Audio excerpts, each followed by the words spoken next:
आज हम आप लोग के सामने एक नए वीडियो के साथ प्रस्तुत हुए हैं। हमारे काफ़ी बच्चों की मांग थी कि मैम जो सिलेबस में चेंजिंग हुआ है अर्थात पाठ्यक्रम में जो परिवर्तन हुआ है उस पर आप एक वीडियो बनाइए। तो अपने बच्चों के आग्रह को हमने ध्यान देते हुए वीडियो बनाने का प्रयास किया है। तो चलिए देखते हैं। यूपी बोर्ड कक्षा 11 हिंदी विषय 2020-21 कोविड-19 महामारी के कारण 30% जो कम हुआ है अर्थात नए पाठ्यक्रम को आज हम देखेंगे। ठीक है, तो चलिए देखते हैं नए पाठ्यक्रम को। आपके सामने पहला पेज ओपन हुआ है, देख सकते हैं लिखा हुआ है विषय सामान्य हिंदी। यह साहित्यिक हिंदी वाले बच्चों का वीडियो नहीं है। साहित्यिक हिंदी वाले बच्चे इस वीडियो को नहीं देखेंगे, ठीक है, क्योंकि साहित्यिक हिंदी और सामान्य हिंदी में काफ़ी अंतर है। गद्य और पद्य, फिर जो संस्कृत दिग्दर्शिका है, हिंदी संस्कृत का व्याकरण है, काफ़ी चेंजिंग दोनों हिंदी में है। तो स्पेशली यह सामान्य हिंदी के लिए बनाया गया है। तो चलिए देखते हैं। 100 नंबर का पूर्णांक है। कोविड-19 महामारी के कारण शैक्षिक सत्र 2020-21 में विद्यालयों में समय से पठन पाठन का कार्य न हो पाने की स्थिति में सम्यक विचारोपरांत विषय विशेषज्ञों की समिति द्वारा निम्नवत 30% पाठ्यक्रम कम किए जाने की अनुशंसा की गई है। खंड क में देख सकते हैं गद्य दिया हुआ है, यानी कि गद्य में कौन कौन सा पाठ नहीं पढ़ना है। तो गद्य में सिर्फ एक ही पाठ हटाया गया है, राम वृक्ष बेनीपुरी जी का गेहूँ बनाम गुलाब। ठीक है, तो राम वृक्ष बेनीपुरी जी का ये जो पाठ है इसको नहीं पढ़ना है। फिर काव्य में देख सकते हैं, काव्य में भी एक ही पाठ हटाया गया है जो कविवर बिहारी जी का है, भक्त एवं श्रृंगार के जो पद हैं। ठीक है, फिर कथा साहित्य में आ जाइए। कथा साहित्य में 2 लेसन हटाया गया है।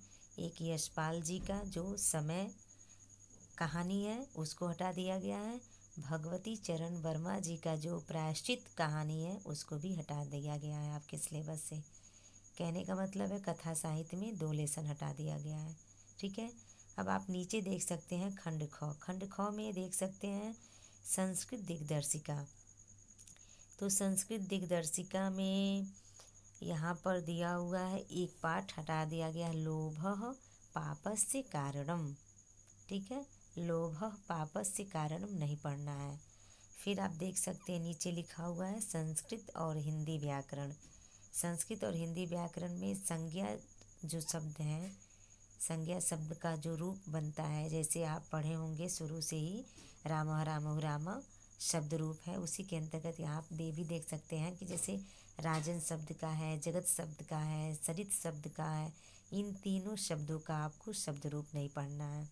ठीक है, संज्ञा का मतलब होता है नाम, संज्ञा का अर्थ ही है नाम।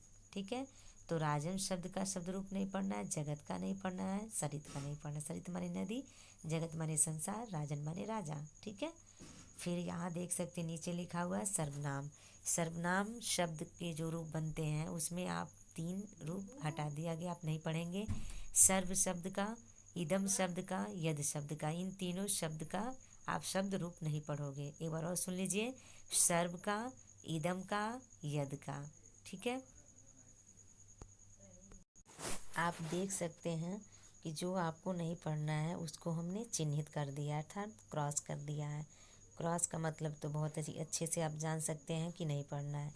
ठीक है, अब इसके नीचे कहने का मतलब इसको छोड़कर जितना भी आपके पाठ्यक्रम में बचता है लेसन वो आपको सब पढ़ना है, चाहे गद्य हो, चाहे पद हो, चाहे कहानी हो, चाहे हिंदी संस्कृत का व्याकरण हो। जैसे हिंदी संस्कृत व्याकरण में देख सकते हैं, जैसे आप काव्यगत जो सौंदर्य होता है यानी कि रस छंद अलंकार, इन तीनों को आपको पूरा पढ़ना है, उसमें से कोई परिवर्तन नहीं किया गया, यानी किसी भी टॉपिक को नहीं हटाया गया है। ठीक है, आप लोग से ज़्यादा साहित्यिक हिंदी में माइनस हुआ है, उन लोग का सिलेबस बहुत ही ज़्यादा हटा दिया गया, कम कर दिया गया है। 30% आप लोग का भी है, 30% उन लोग का भी है, लेकिन आप लोग का देख सकते हैं गद्य में एक लेसन हटाया गया है, पद में भी एक लेसन, कथा साहित्य में 2 लेसन, लेकिन साहित्यिक हिंदी में 4 लेसन काव्य का हटाया गया और लगभग 2-3 लेसन गद्य का हटाया गया है। फिर रसछंद अलंकार में से भी कुछ ऐसे टॉपिक को हटा दिया गया है। ठीक है ना। तो बस आप लोग अपने सामान्य हिंदी से मतलब रखिए, साहित्यिक हिंदी पर ध्यान देने की कोई आवश्यकता नहीं है। अब थोड़ा नीचे और देखा जाए कि क्या क्या पढ़ना है, संक्षिप्त रूप से उसको भी देख लिया जाए।